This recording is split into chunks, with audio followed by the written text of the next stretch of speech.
mag-i-interview ngayon ng mga estudyante galing sa Plaridel Integrated National High School. Kuya, pwede ba magpa-interview? Opo. Ano po ang alam niyo tungkol sa World War I? Yung question ko sa doon po sa namas na. Kayo po, kuya? Ang alam ko lang ay sa kasunduang Treaty of Versailles. Ganito kasi yan. Paano nga ba nagsimula ang unang digmaang pandaigdig? Ano ang motibo ng mga bansang sumali rito at higit sa lahat, sino ang nanalo? Nakamusta nyo na! Ang paniniwala na nakararami ay nagsimula ang World War I noong binaril ng 19 na taong gulang na si Gavrilo Princip, isang Serb nationalist ang tagapagmana ng trono ng Austria-Hungary na si Archduke Franz Ferdinand. Dahil dito, nagkampihan ng mga bansa upang ipaghiganti ang pangyayaring ito.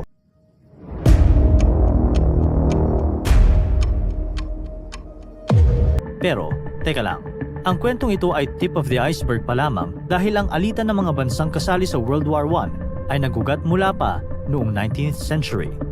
Pagkatapos ng digmaan sa pagitan ng France at Germany o ang Franco-Prussian War noong 1871, nanalo ang Germany at napasakamay nito ang probinsya ng France na Alsace at Lorraine. Upang masigurado na hindi ito mababawi ng France, ay nakipag-usap ang Germany sa iba't ibang bansa sa Europa upang makipag-alyansa at magpalakas ng kapangyarihan. Sa ganitong paraan ay mahihirapan ng France na kalabanin ang Germany. Naging kaibigan ng Germany ang Italy at Austria-Hungary at tinawag silang Triple Alliance. May kasunduan din ito sa Russia, ngunit hindi ito matibay sapagkat hindi maganda ang relasyon sa pagitan ng Austria-Hungary at Russia. Mamaya ay malalaman natin kung bakit. Ang France naman ay nahihiya dahil sa pagkatalo at natatakot sa lumalakas na puwersa ng Germany, kung kaya't nakipag-alyansa din ito sa Russia. Dahil takot rin na maungusan ng Germany, sumali rin ang Great Britain sa friendly understanding ng France at Russia at tinawag silang tatlo na Triple Entente.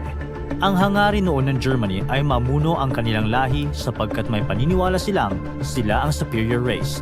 Impluwensya ito ng teorya ni Charles Darwin na survival of the fittest. Sa palagay nila ay dapat sila ang mamuno sa buong Europa. Katabi ng Germany ang Russia na takot rin sa lumalakas na puwersa militar ng Germany at sa patuloy nitong pagyaman. Dagdag pa rito, ang Russia rin ang tinatawag na Protector of Balkan Nations. Ang Serbia ay isang Balkan state. Sila ang pinaghihinalaang nagpondo sa assassination ni Archduke Franz Ferdinand. Pero bakit naman nila ito gagawin? Kasabay sa paglago ng ekonomiya sa Europa ay ang pag-usbong ng nasyonalismo. Mas lumalim ang pagmamahal ng mga tao sa kanilang kultura at pinagmulan. At kasama na dito ang pagmamahal ng mga Slavs ng Serbia sa kanilang pagkakakilanlan bilang isang Slavic nation. Ninais nila na mapalaya mula sa Austria-Hungary ang mga Northern Slavs at bumuo ng Greater Serbia. Nagbunga ito sa extreme nationalism ng isang binatang nagngangalang Gavrilo Princip at nagtulak sa kanya upang barilin ang tagapagmana ng Austria-Hungary na si Archduke Franz Ferdinand at kanyang asawa nung bumisita sila sa syudad ng Sarajevo sa Bosnia, Southern Austria-Hungary at ang teritoryo ng nais maging parte ng Serbia. Ngunit alam niyo ba na marami ang nagtangka sa buhay ni Archduke Franz Ferdinand noong araw na iyon dahil planado na ang kanyang pagkamatay ay magsisilbing daan upang makalaya ang mga Slavs. Ngunit nakaligtas siya sa mga unang banta at ang mga sundalong kasama niya ang nasugatan. Noong binisita niya ang mga sundalong sugatan ay nagkamali ng liko ang kanyang driver at doon sa kalyeng dinaanan ay nakaabang si Gavrilo Princip at matagumpay na naisagawa ang assassination.